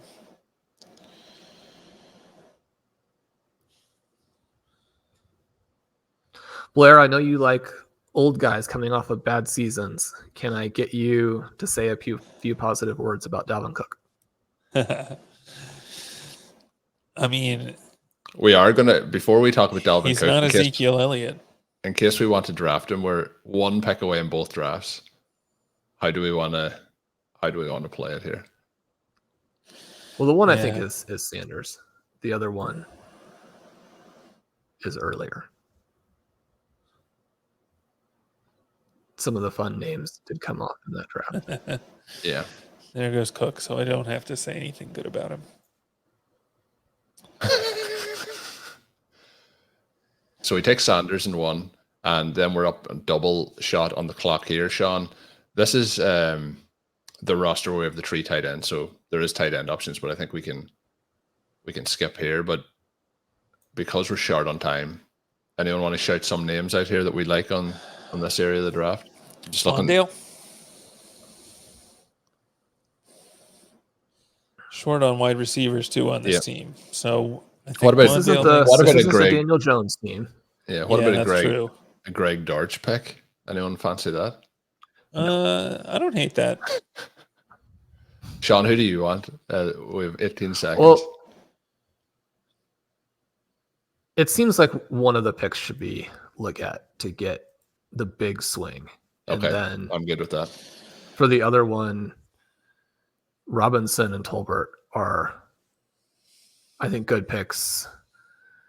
I don't believe we necessarily want to lead into any more Arizona with already having Murray. I would go with Tolbert for the bye. Yeah, the bye week is week 11 for Robinson, so we have quite a number of week 11s in. So I probably would lean to Tolbert again. What about you, Blair? Yeah, I'm okay with that. Just looking down the list to see. I mean, it's only 5, but it would bring us to 6. Yoshivas is a week 12 bye. I don't know if we want to. Are we overexposed to week 12 on this team? Oops. Not after I completely knock off the screen. Shawn, you're at the clock here. Yeah, I think Tolbert, again, one of the reasons that we wrote up Tolbert is that he is positioned to have the breakout season, and he also gives you that additional bye. I think that Jake Bowe's research on advancing and what the bye weeks means for that is important. I have to apologize to Blair because when I clicked Leggett, it wasn't front of mind for me that was going to give us 2 wide receivers with a week 11, and that Robinson also was, which kind of takes him out of the conversation. I think there's a very strong argument that Robinson and Tolbert were the right picks. It was a decent price on Leggett, and I think that he's a guy where probably not even in the first couple of weeks, but you get into week 3, week 4, middle of the season, and suddenly you're thinking, why did we not get a little more exposure to a first round reality pick who, physically comps to Andre Johnson?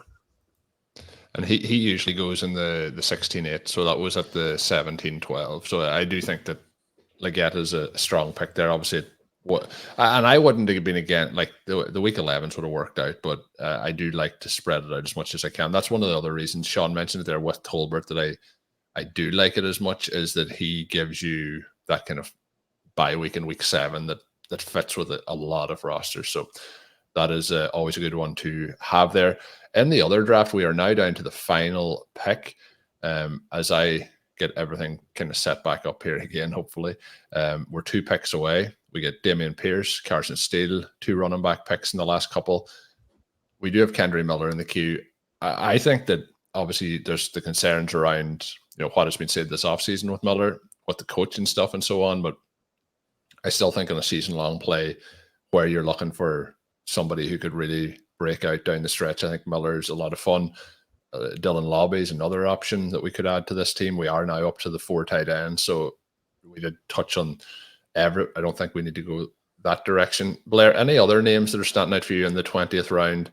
Garendo, Miles Sanders potentially. Any of those names of interest? Or the other question is, do we essentially have to get another running back here?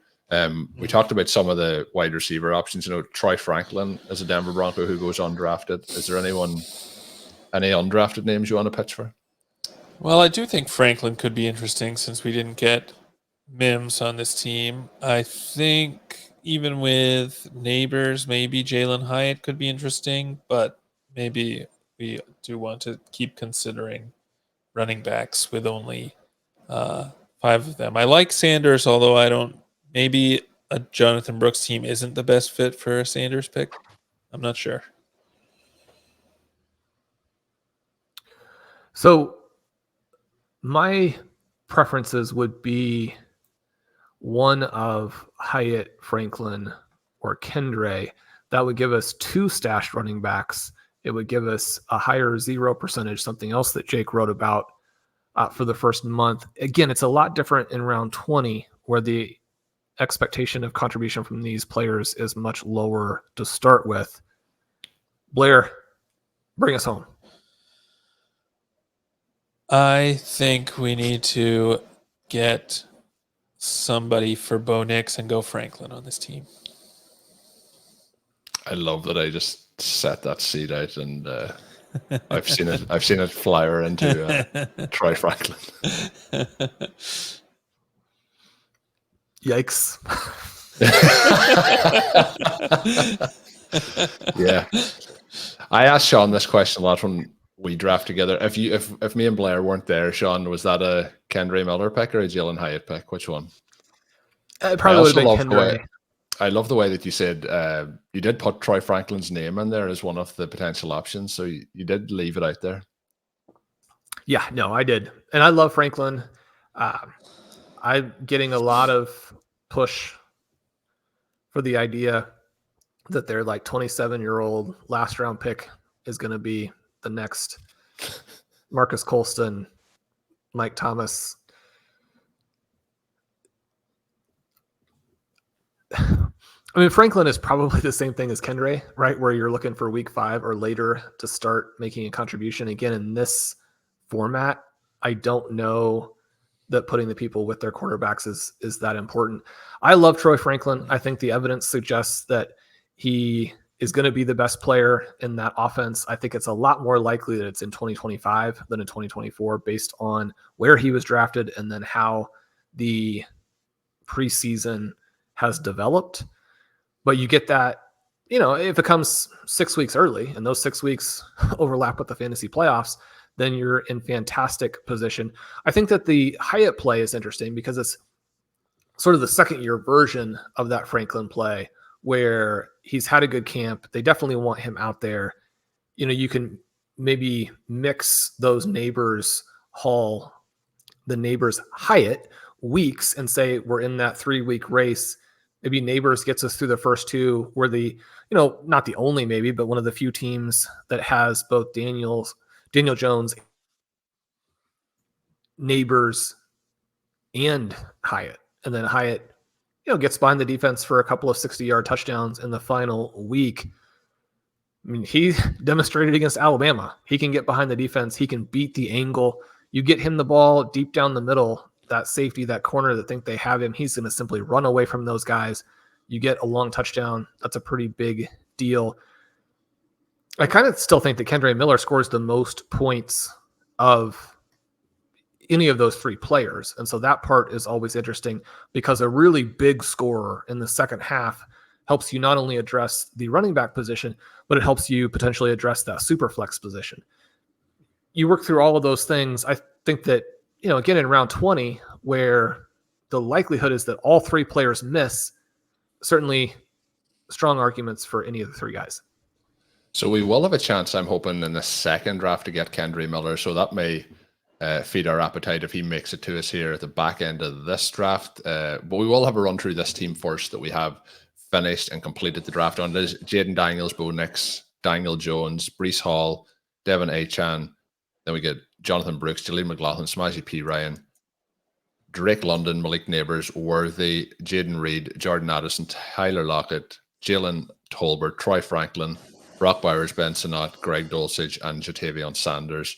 Reading through that list, we may be a little bit top heavy at the running back position, and we also, have Jonathan Brooks missing the start of the year. But we do have the situation with, Hall and Achan being high draft capital. Hopefully, they can get us through that point. But after reading through that, maybe Shawn was right. Maybe we did need an additional running back on the roster. We'll see how it plays out. We are 9 picks away on the other one, but it feels like in that room where we have James Conner, Chase Brown, Bucky Irvin, Kamame Vidal, and Samaje P. Ryan, that we probably are looking to finish that draft out with 2 running backs. Or Shawn, you mentioned earlier as well that maybe getting up to 4 tight ends. I think you may have said that not as necessary in this format. Correct me if I'm wrong on that. 2 picks to go, both running backs. Well, this is the one where we took the 3 elite tight ends, so I think we probably have to sit there at that position. Running back and wide receiver, in terms of our roster, are decently balanced. Again, for this format, where it's not nearly as much of a case of wide receiver wins the flex. One of the things that Blair wrote about recently on the site, and Blair's just had so many absolutely fantastic pieces. We talked earlier in the show about his intro to a look at a Fantasy Pros draft. He also had the 4 contrarian principles for dominating your home league draft. It's really a great article for thinking through fantasy football in general and how you would beat a variety of contests and how you would think about drafting in fantasy. I think you can win the main event with that piece as well. One of the things that Blair touches on there is win the flex, win every position. How do you draft so that you end up with an elite group across the board? And I think that's one of the things that we've done today. That being said, in this format that is so balanced, I think we're, we probably want to take another running back, but we don't want to force anything. This is sort of a best player available segment of the draft. It's a question of, do we want to take Dortch at the 19-20 turn? Do we think that Dalvin Cook could be the starting running back in a month for the Cowboys? Do we like Will Shipley in a context where Saquon Barkley goes down? I had some deeper names in Quentin Johnston and Tucker Kraft. They're probably not going to end up being relevant. What would happen if Christian McCaffrey goes down? Is that going to be really more of a split between Jordan Mason and Isaac Guerrero than the prices indicate?